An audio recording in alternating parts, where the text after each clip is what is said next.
Welcome. In front of me is a Xiaomi Mi 8 Lite, and today I'll show you how to change date and time settings. And to get started, let's open up settings. Let's just cancel this.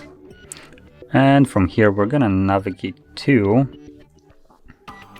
additional settings, date and time. And if you want to change them, you will have to probably disable the use network provided time.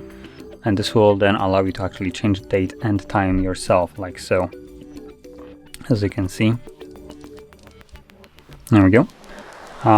If you enable this, it will be automatically set by the provider, so you won't really have much of control over this.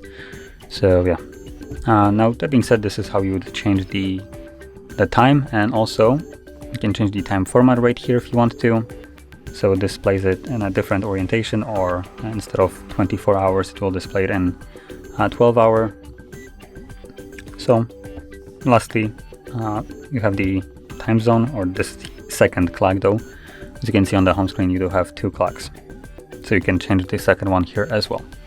But anyway, this is how you change the settings for time here and date. And if you found this video helpful, don't forget to hit like, subscribe, and thanks for watching.